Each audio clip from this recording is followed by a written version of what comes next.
kualitas syariat Islam sehingga benar-benar terpatri di dalam jiwa seluruh rakyat Aceh. Ini masih membutuhkan usaha, membutuhkan strategi, membutuhkan kesabaran dakwah secara bersama-sama untuk benar-benar syariat Islam ini terpraktekkan, terejawantahkan di dalam tingkah laku dan sikap seluruh masyarakat kita.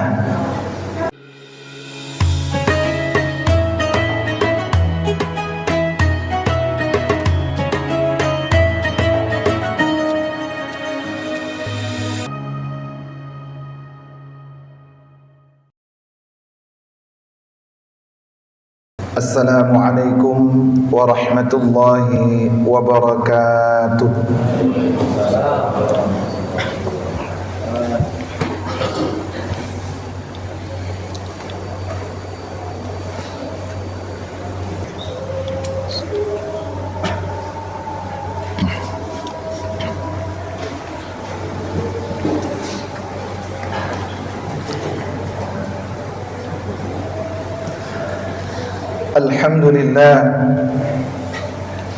Alhamdulillah hamdan katsiran kama amar alladzi khalaqa asy-syamsa wal qamar yukawwiru al-laila 'ala an-nahar wa yukawwiru an-nahara 'ala al-lail. أشهد أن لا إله إلا الله وحده لا شريك له وأشهد أن محمدا عبده ورسوله لا نبي بعده. اللهم فصل وسلم على هذا النبي الكريم وعلى آله وصحبه أجمعين. أما بعد فيا عباد الله أوصيكم وإياي بالتقوى الله فقد فاز المتقون. قال الله سبحانه وتعالى في القرآن الكريم: أعوذ بالله من الشيطان الرجيم لمسجد أسس على التقوى من أول يوم أحق أن تقوم فيه إلى آخر آية. وقال أيضا: إنما المؤمنون إخوة فأصلحوا بين أخويكم. وقال في آية الأخرى: يا أيها الذين آمنوا قوا أنفسكم وأهليكم نارا وقودها الناس والحجارة عليها ملائكة غلاظ شداد لا يعصون الله ما أمرهم ويفعلون ما يؤمرون. وقال رسول الله في الحديث: ألا وإن في الجسد مضغة إذا صلحت صلح الجسد كله وإذا فسدت فسد الجسد كله ألا وهي القلب. متفق عليه. صدق الله العظيم وصدق رسوله الكريم ونحن على ذلك من الشاهدين والشاكرين. Sidang jemaah Jumat yang dirahmati Allah Subhanahu wa taala, izinkan khatib pada kesempatan singkat ini mengangkat sebuah tema membangun masyarakat Islami yang berkarakter Islami ala Rasulullah sallallahu alaihi wasallam. Sidang jemaah yang mulia, negeri kita Aceh khususnya telah mencanangkan pelaksanaan syariat Islam secara kafah. Namun hadirin, untuk mengisi kualitas syariat Islam sehingga benar-benar terpatri di dalam jiwa seluruh rakyat Aceh, ini masih membutuhkan usaha, membutuhkan strategi, membutuhkan kesabaran dakwah secara bersama-sama untuk benar-benar syariat Islam ini terpraktekkan, terejawantahkan di dalam tingkah laku dan sikap seluruh masyarakat kita. Sidang jamaah yang mulia, sebuah keprihatinan besar kalau kita lihat akhir-akhir ini, dalam masa-masa bulan-bulan politik misalnya, betapa kita melihat runtuhnya sendi-sendi praktek keislaman di tengah-tengah umat, di tengah-tengah masyarakat kita. Ketika seorang caleg datang berkampanye, yang ditanya sama masyarakat, puijo keluk. Tidak ada lagi yang dilihat lebih jauh bahwa negeri ini ke depan harus tegak dengan sendi-sendi syariat yang kuat, dan harus di sana ada orang-orang yang kuat dari sisi keilmuannya, kuat dari sisi akidahnya, kuat dari sisi akhlak dan pendiriannya untuk memegang teguh agama Allah. Sidang jamaah yang mulia, karena itu mari kita lihat Rasulullah sallallahu alaihi wasallam, bagaimana Nabi kita yang mulia membangun negara sekaligus membangun masyarakatnya yang benar-benar menjalankan syariat agama Allah ini di dalam kehidupan sehari-hari. Rasulullah terlahir di Madinah, tetapi negeri baldatun thayyibatun wa rabbun ghafur yang dipimpin oleh Rasulullah adalah negeri Madinah. Apa yang dilakukan Rasulullah sallallahu alaihi wasallam sebagai dasar atau pilar utama ketika Nabi sampai di Madinah, sehingga sejarah itu, karya Rasulullah sallallahu alaihi wasallam tersebut sampai hari ini masih ditulis dengan tinta emas, masih dipelajari oleh seluruh generasi. Sidang jamaah yang mulia, 3 hal yang dilakukan Rasulullah sallallahu alaihi wasallam, tetapi 2 yang kita bahas pada kesempatan ini. Yang pertama, Rasulullah sallallahu alaihi wasallam mendirikan masjid.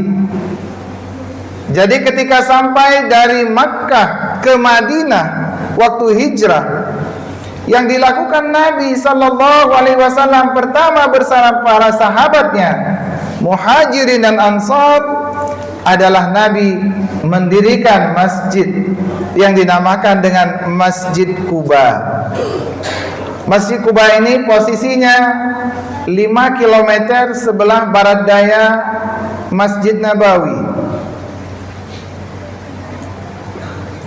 Kenapa Nabi membangun masjid?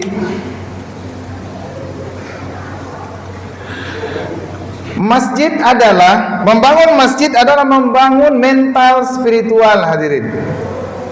Sehingga Rasulullah sallallahu alaihi wasallam memandang membangun mental spiritual jauh lebih penting daripada membangun fisik material.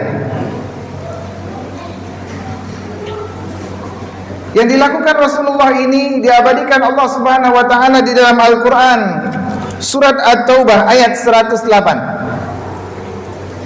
A'udzu billahi minasyaitonir rajim. La masjidun ussisa 'ala taqwa min awwali yaumin ahaqqu an taquma fi. Masjid yang didirikan atas dasar takwa, dari hari pertama dia didirikan, maka lebih berhak di sana kita mendirikan ibadah.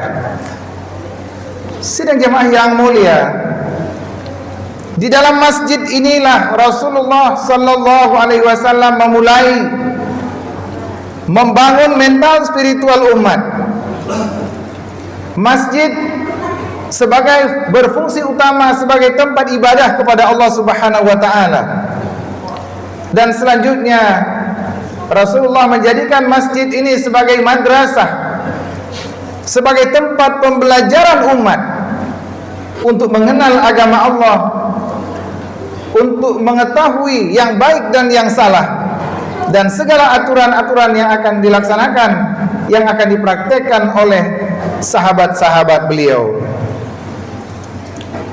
Sidang jamaah yang mulia, saking pentingnya masjid ini sebagai sebuah tonggak atau dasar daripada perjuangan Rasulullah sallallahu alaihi wasallam, sampai-sampai Rasulullah sallallahu alaihi wasallam dalam sebuah hadis menyampaikan, barang siapa yang bersuci di rumahnya lalu datang ke Masjid Quba, dia salat di sana, dia akan mendapatkan pahala seperti pahala umrah.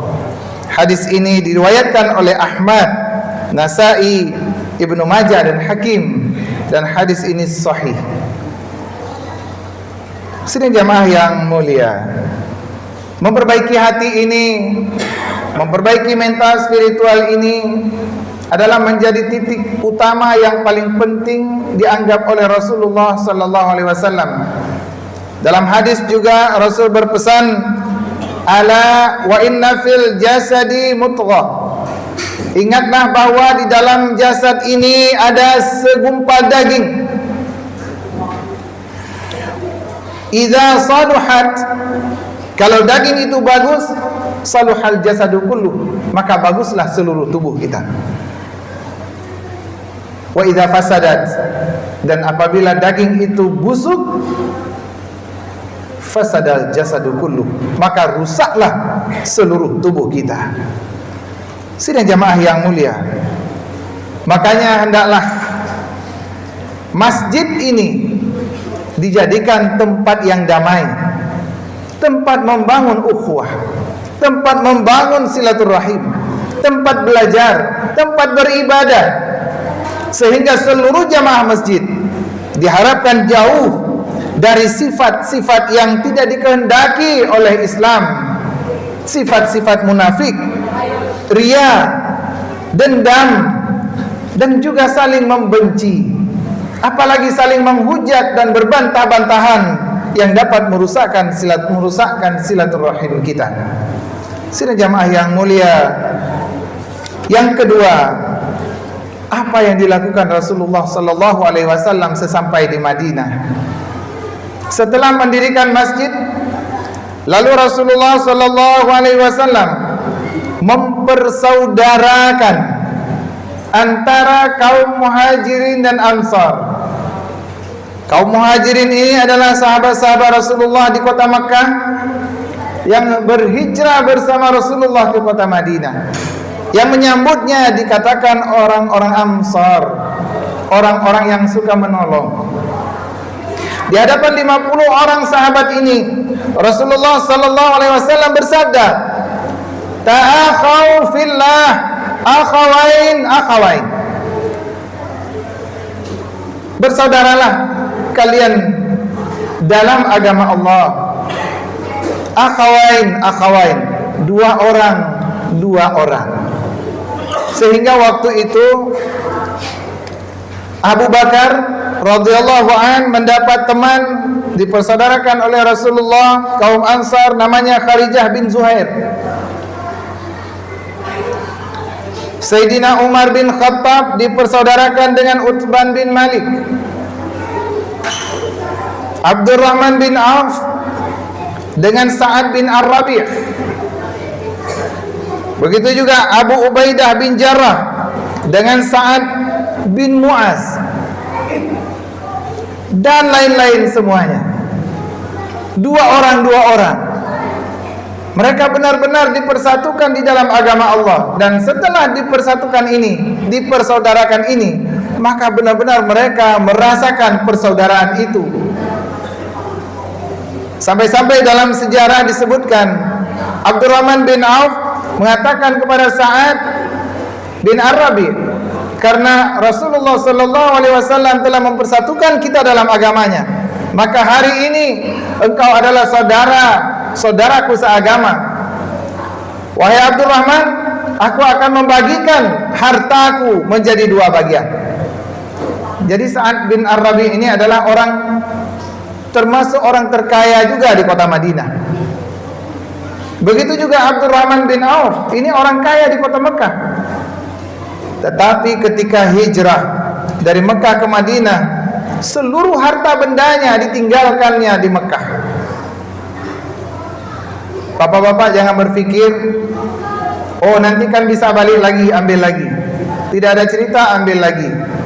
Kalau sudah hijrah, yang kita tinggalkan semuanya akan menjadi harta rampasan, diambil semua oleh orang-orang kafir Mekah.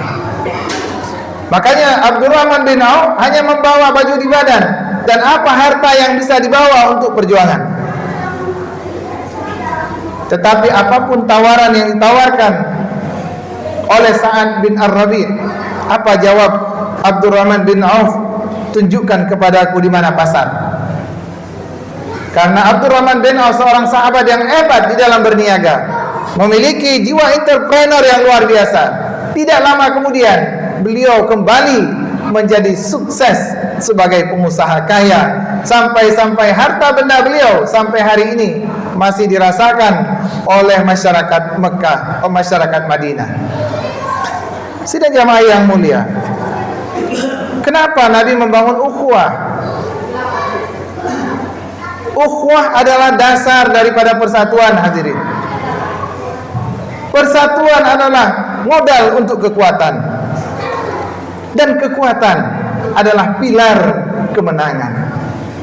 Karena itu tidak ada kemenangan umat Islam tanpa kekuatan, hadirin yang berbahagia. Tidak ada kekuatan tanpa persatuan, dan tidak ada persatuan apabila tidak ada ukhuwah dan saling cinta di antara kita, sidang jamaah yang mulia. Karena itu jangan sampai perbedaan-perbedaan yang muncul nantinya di bulan-bulan politik ini, perbedaan pilihan, perbedaan partai politik, jangan sampai, hadirin yang berbahagia, merusak fondasi ukhuwah kita yang menjadi dasar persatuan dan kekuatan umat. Itu jaga betul, hadirin yang berbahagia. Khatib berpesan bahwa ukhuwah itu jauh lebih besar nilainya daripada hasil sesaat yang ingin kita raih. Semuanya adalah namanya pesta. Itu adalah berlangsung sebentar saja, dan itu akan berakhir. Kita akan hidup normal lagi setelah itu. Tetapi dasar-dasar kehidupan berikutnya adalah ukhuwah menjadi dasar paling utama, sebagaimana dicontohkan oleh Rasulullah sallallahu alaihi wasallam. Sidang jamaah, kalau kita lihat bagaimana terpujinya sifat kaum Ansar menerima kaum Muhajirin di kota Mekah, sampai-sampai Allah Subhanahu wa taala juga mengabadikan sikap ini di dalam surah Al-Hasyr ayat 9. Wa yu'tharuna 'ala anfusihim walau kana bihim khasasah. Mereka mengutamakan saudaranya yang Muhajirin, walaupun sesungguhnya yang diberikan itu mereka masih sangat membutuhkan. Begitulah digambarkan Allah Subhanahu wa taala keluhuran budi saudara-saudara kita yang ada di kaum Ansar. Sidang jamaah yang mulia, karena itu pantaslah khatib pada kesempatan ini mengingatkan kita bahwa persaudaraan ukhuwah Islamiyah yang ada di tengah-tengah kita hendaklah kita pelajari, kita pelihara dengan baik. Bagaimana memelihara ukhuwah ini? Allah Subhanahu wa taala di dalam Al-Qur'an surah Al-Hujurat Itulah mulai ayat 6 sampai ayat 13, panjang ayatnya. Jadi khatib berharap jamaah nanti bisa penasaran, buka surah Al-Hujurat ayat 6 sampai ayat 13. Di sini khatib hanya mengutip intisari daripada ayat 11 dan 12. Karena ini adalah merupakan upaya kita memelihara ukhuwah Islamiyah kita. Apa yang disampaikan Allah Subhanahu wa taala dalam ayat 11 dan 12 ini, yang pertama adalah hindari mengolok-olok pihak lain. Yang kedua, jangan mencela. Yang ketiga, panggillah dengan panggilan yang baik. Jangan ikut-ikutan. Kalau ada orang lain panggil dengan gelar-gelar binatang, kita tidak termasuklah di sana. Karena kita muslim, tidak dituntun oleh Rasulullah seperti itu, dan Allah sendiri yang memberikan arahan ini. Yang keempat, buang su'uzon. Inna ba'dadh-dhann itsmun, kata Allah. Karena kebanyakan daripada zan itu adalah dosa. Lalu Allah berpesan juga, jangan mencari-cari kesalahan orang lain. Wala tajassasu wala yaghtab ba'dukum ba'dha. Dan terakhir, janganlah bergunjing. Ini adalah resep dari Allah Subhanahu wa taala supaya kita bisa menjaga kasih sayang, supaya bisa menjaga ukhuwah, tidak terpecah belah. Andaikan nilai-nilai ini benar-benar terpatri dalam jiwa kita dan kita manfaatkan, kita praktekkan dalam kehidupan sehari-hari, insya Allah tidak ada yang bisa menggoyang akhlak kita ini. Tidak ada yang bisa memprovokasi siapapun dia, karena pegangan kita adalah Al-Quran dan Sunnah. Semoga Allah Subhanahu wa ta'ala memberikan kasih sayangnya kepada kita semua dan memberikan keselamatan kepada kita semua dari ancaman neraka, termasuk pesan khatib. Hati-hati sekali dengan riswah, hati-hati sekali dengan suap menyuap yang sekarang sudah menjadi seakan-akan biasa-biasa saja. Kata Nabi, ar-rashi wal murtashi finnar. Jadi yang memberi suap dan yang menerima suap itu adalah dalam neraka, kata Nabi. Dalam YouTube pernah dibahas, katanya suap menyuap tidak berdosa. Betul, tidak berdosa, tetapi langsung masuk ke dalam neraka. Kalau berdosa bisa bertobat. Kalau langsung masuk ke neraka berarti tidak ada jalur bertobat. Makanya kalau pernah kita terima walaupun sekecil apapun, maka itu kita tetap kena hukuman Allah, harus masuk dulu ke dalam neraka. Menurut ayat itu, menurut hadis itu begitu. Walaupun nanti kita akan diangkat lagi oleh Allah Subhanahu wa taala karena amal-amal baik kita. Tapi bagi yang siap, ya silahkan. Itulah pilihan. Tapi khatib berharap, hindarilah semua rizki kita yang tidak baik. Jaga rizki walaupun 1 rupiah, pastikan itu halal, maka itu kita jadikan sebagai makanan kita, menjadi darah daging kita, dan menjadi keturunan kita, menjadi nafas kehidupan kita. Semoga Allah Subhanahu wa ta'ala memberikan rahmatnya dan kasih sayangnya kepada seluruh masyarakat kita dan kepada kita semua. Barakallahu li wa lakum fil Qur'anil azim, wa naf'ani wa iyyakum bima fihi minal ayati wa dzikril hakim, wa taqabbala minni wa minkum tilawatahu innahu huwal ghafurur rahim.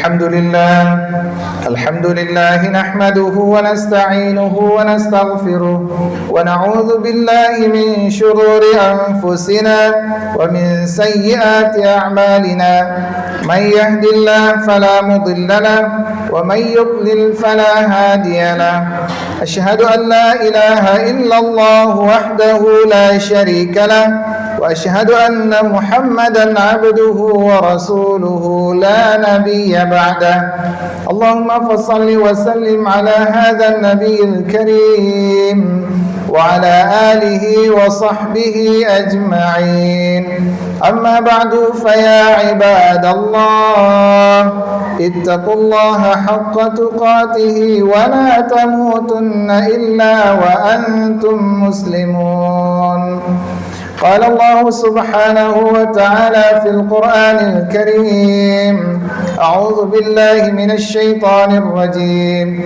بسم الله الرحمن الرحيم والعصر إن الإنسان لفي خسر إلا الذين آمنوا وعملوا الصالحات وتواصوا بالحق وتواصوا بالصبر إن الله وملائكته يصلون على النبي يا أيها الذين آمنوا صلوا عليه وسلموا تسليما اللهم صل على محمد وعلى آل محمد كما صليت على إبراهيم وعلى آل إبراهيم في العالمين إنك حميد مجيد اللهم اغفر للمؤمنين والمؤمنات والمسلمين والمسلمات الأحياء منهم والأموات برحمتك يا أرحم الراحمين